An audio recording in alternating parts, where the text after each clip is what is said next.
However, half a year after its release in Japan, Dirge of Cerberus Final Fantasy VII has reached the United States.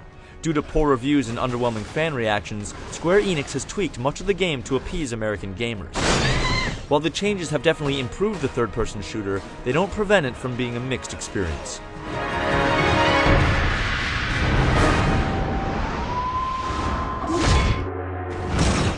The game takes place 3 years after the events of Final Fantasy VII, and 1 year after the film Advent Children. You play as Vincent Valentine, the mysterious warrior discovered in a coffin in Final Fantasy VII, as he sets out on a journey to save the world and discover the truth about his identity. The game's plot, like every other Final Fantasy VII related game or movie, is convoluted but incredibly impressive in its scope. Not many games take the time to develop characters while making them save the world at the same time. There are also several gorgeous pre-rendered cutscenes that might as well have been deleted scenes from Advent Children. And it's great to hear all the voices from the film return to portray their characters in Dirge of Cerberus, however small their cameos may be. Time to go. Unfortunately, there are several times when the story gets in the way of the gameplay. While playing Cerberus, prepare yourself to periodically sit through in-game cinemas that may last up to 10 minutes. For an action game, that's a lot of time to ask a player to wait for the next shooting stage. What the story scenes convey is definitely interesting, it just takes them way too long to convey it. Die-hard fans may not have a problem with these bloated story breaks, but anyone looking for a straight-up shooter should prepare themselves for a couple of long sequences. Ow! Ow!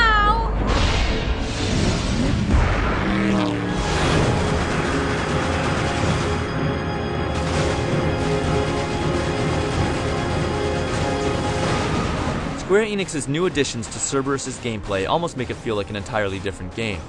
The most obvious changes include a double jump, the ability to shoot while jumping, and a pulled-back camera when targeting. The game has also been sped up a bit, and Vincent can now perform a dash maneuver. All of these changes make it easier to string attacks together, which definitely makes the game more fun to play. However, it feels as if these additions are an attempt to make the game more like Devil May Cry, and in the long run, if you don't design a game with that in mind from the very beginning, you're never going to match the quality of such a popular title. For example, the late addition of the double jump to the US version is great, but you still can't use it to jump to many areas, because the game just wasn't designed that way originally. One of Cerberus' positives is the customizable weapon system. As you progress through the game, you'll find new power-ups and attachments for your gun Cerberus. You can then mix and match these items with your weapons, finding the effects that best suit your style of play. Another satisfying element is that at the end of each level, you're rewarded a certain number of points. You can then either use these points to level up Vincent, or exchange them for money, which can allow you to upgrade your weapons or buy more ammo and health.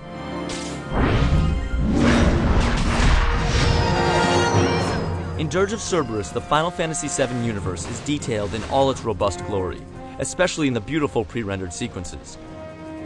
Even the in-game cutscenes, although way too plentiful, have some pretty impressive animation. You'll notice, however, that the enemies aren't that varied. With the exception of the occasional giant bug or lizard man, most of your time in the game will be spent fighting the agents of Deepground, most of whom look exactly alike. Considering most of the gameplay involves shooting enemies, having your targets repeat themselves can make even the most exciting gunfights lose their momentum after a while. There's no doubt that Dirge of Cerberus is a fun game, with a lot of well-done action RPG elements. However, had the project been designed this way from the ground up, there's no telling how much better it could have been. The story is interesting and fairly epic, but told in such large chunks at a time that sometimes the pacing is completely thrown off. Am I sure? Fans of the franchise should enjoy themselves while blasting through this new chapter in the saga, but anyone just looking for a deeply satisfying shooter should prepare themselves for a mixed bag.